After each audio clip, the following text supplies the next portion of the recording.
Hi, I'm Congressman Byron. I wanted to talk to you a little bit about why gas prices are rising so rapidly in the United States. You see, it's actually the fault of Joe Biden and Vladimir Putin.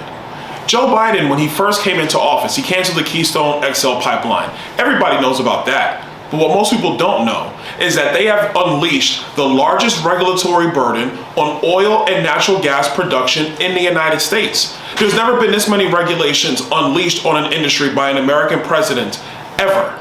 Joe Biden did it. And you know where he learned it from? When he was a part of the Obama-Biden administration. You see, Jen Psaki just said the other day that oil production last year was more than in President Trump's first year. And she's right.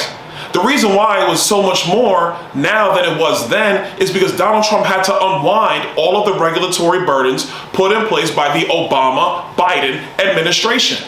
When you're dealing with oil production, it takes time. There has to be confidence from the industry that they're going to be able to put drills in the ground and there's not going to be changes to the rules by the federal government.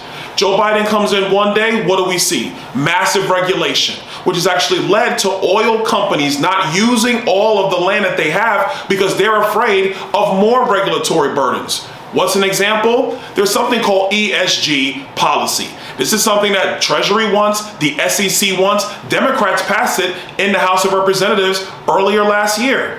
What does it do? It actually puts into law reasons why oil and gas companies would not be able to get investment capital in capital markets by making them divulge their environmental, societal, and governmental packages, the data, the points, the things that the social left really cares about that regular people don't care about. They want to track that on companies, and that would determine how companies can raise capital or how much capital they could raise.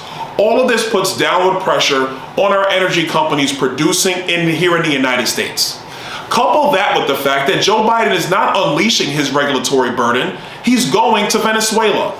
He's backdoor going to the Iranians using the Russians. This is crazy policy. It doesn't make sense. And it's wrong for the White House to say that it's not their fault and they're going to blame it on oil companies for jacking prices.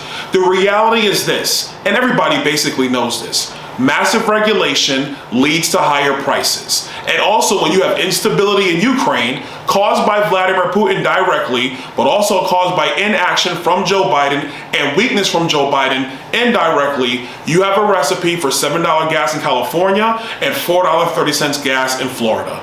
Ladies and gentlemen, this is why we are where we are. It is poor policy from the administration that seeks to prioritize climate change over your pocketbook. It's climate change over you being able to have more disposable income to do the things that you want to do. If Joe Biden and the Democrats really want to reverse course, get rid of the climate change policies out of the White House, out of the Department of Energy. That will get our oil and gas producers back to work, and you will see gas prices and oil prices start to come down. Good seeing you guys. That's a little bit of information for you.